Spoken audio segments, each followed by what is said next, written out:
السلام علیکم ورحمۃ اللہ وبرکاتہ۔ آج پڑھتے ہیں نبی و رسول کے بارے میں۔ عقیدہ: اللہ تعالیٰ نے اپنی بندوں کی ہدایت کے لیے بہت سے پیغمبروں کو دنیا میں بھیجا۔ یہ سب پیغمبر تمام گناہوں سے پاک ہیں۔ کس لیے بھیجا؟ بندوں کی ہدایت کے لیے اللہ نے انبیاء کرام کو بھیجا، اور وہ گناہوں سے پاک ہیں۔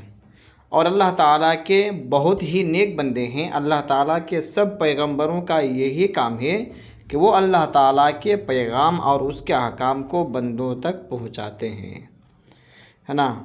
نبی کو اس لیے اللہ تعالیٰ پیدا فرمایا تاکہ اللہ کے حکم کو بندوں تک پہنچایا جائے۔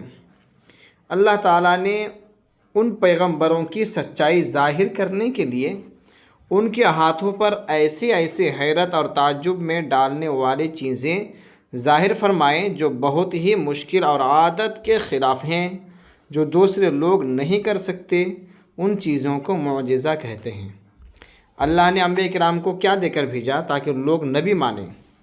معجزہ دے کر بھیجا، یعنی معجزہ ایسا کام کرنا کہ جو عادت کے خلاف ہو، جو کام ممکن نہ ہو وہ کام کو ممکن کرنا، ہے نا۔ اس کا مثال آگے دیا گیا ہے۔ تو اللہ تعالیٰ نے ہر نبی کو کوئی نہ کوئی معجزہ دے کر بھیجا ہے تاکہ لوگ یہ دیکھیں اور مان جائیں۔ جیسے حضرت موسیٰ علیہ السلام کا عصا کے وہ اژدہا بن کر فرعون کے سامنے جادوگروں کے سانپوں کو نگل گیا۔ جب حضرت موسیٰ علیہ السلام کو فرعون نے چیلنج کیا اور وہ جادوگروں کو بلایا، اور بلانے کے بعد فرعون کے جادوگروں نے سانپ جادو سے تیار کیا اور حضرت موسیٰ علیہ السلام کے طرف بھیجا۔ اللہ تعالیٰ کی طرف سے پیغام آیا کہ موسیٰ، جو تمہارے ہاتھ میں جو لکڑی ہے، جو ڈنڈا ہے، جو عصا ہے، اسے زمین پر چھوڑ دو۔ جیسے حضرت موسیٰ علیہ السلام وہ لکڑی کو زمین پر چھوڑے تو وہ عصا مبارک بڑا اژدہا سانپ بن گیا، اور اتنا بڑا سانپ بنا کہ فرعون کے جادوگروں نے جو سانپ بنا کر بھیجا تھا جادو سے، وہ سارے سانپ کو نگل گیا۔ تو یہ بھی یہ کیا ہے؟ معجزہ ہے۔ اور حضرت عیسیٰ علیہ السلام کا مردوں کو زندہ کرنا، اور ہمارے حضور صلی اللہ تعالیٰ علیہ وسلم کا چاند کو 2 ٹکڑے کر دینا، ڈوبے ہوئے سورج کو واپس لوٹا دینا، کنکریوں سے اپنا کلمہ پڑھوا لینا، انگلیوں سے پانی کا چشمہ جاری کرنا، یہ سب کیا معجزہ ہی ہے۔ چاند کو 2 ٹکڑا کرنا کوئی کر سکتا ہے کیا؟ ہرگز نہیں، ہے نا۔ اسی کو کیا کہتے؟ جو کر دے وہ معجزہ ہے۔ جو سورج ڈوب جائے، کیا آج تک کوئی لوٹا سکتا ہے ہمارے نبی صلی اللہ تعالیٰ علیہ وسلم کے علاوہ؟ نہ ہی کوئی لوٹایا، نہ ہی کوئی لوٹا پائے گا۔ کیا کلمہ کنکری کبھی کلمہ پڑھتا ہے؟ لیکن ہمارے نبی صلی اللہ تعالیٰ علیہ وسلم اگر چاہے تو پڑھتا ہے۔ اسی طرح اور بھی بہت سارے معجزہ ہیں۔ یہ سب معجزات ہیں۔ ان پیغمبروں کو نبی کہتے ہیں، اور ان نبیوں میں سے جو خداوند تعالیٰ کی طرف سے کوئی نئی آسمانی کتاب اور نئی شریعت لے کر آئے وہ رسول کہلاتے ہیں، ہے نا۔ نبیوں میں سے جنہیں اللہ تعالیٰ نے کوئی کتاب اور شریعت دے کر بھیجا تو وہ رسول بھی کہلاتے ہیں۔ وہ نبی بھی ہیں اور رسول بھی ہیں۔ نبی سب مرد تھے، نہ کوئی جن نبی ہوا، نہ کوئی عورت۔ سب نبی کیا تھے؟ مرد تھے، نہ ہی اس میں سے کوئی عورت، نہ ہی کوئی جن۔ نبی سب انسانوں سے زیادہ عقل مند ہوتے ہیں اور بے عیب بھی ہیں، ٹھیک ہے۔ ان میں کوئی عیب نہیں ہوتی ہیں اور بہت ہی عقل مند ہوتے ہیں۔ سب سے پہلے پیغمبر حضرت آدم علیہ السلام ہیں، اور سب سے آخری پیغمبر حضرت محمد مصطفیٰ صلی اللہ تعالیٰ علیہ وسلم ہیں۔ اور باقی تمام نبی اور رسول ان دونوں کے درمیان ہوئے۔ ان پیغمبروں میں سے جو بہت مشہور ہیں اور قرآن مجید اور احادیث میں جن کا بار بار ذکر آیا ہے وہ یہ ہیں، یعنی یہ انبیاء کرام کے ذکر قرآن میں آیا ہے۔ یہ انبیاء کرام کا نام ہے، اور یہ کون سے پارے میں کون سے آیت میں ہے وہ یہاں پر لکھی ہوئی ہے، تو آپ لوگ اسے پڑھ لیجئے۔ نبیوں پر اللہ تعالیٰ نے جو صحیفے اور آسمانی کتابیں اتاریں ان میں سے 4 بہت مشہور ہیں۔ بڑی کتاب کو کتاب اور چھوٹی کو صحیفے کہتے ہیں۔ تو جو صحیفے اور کتابیں اتارے اس میں سے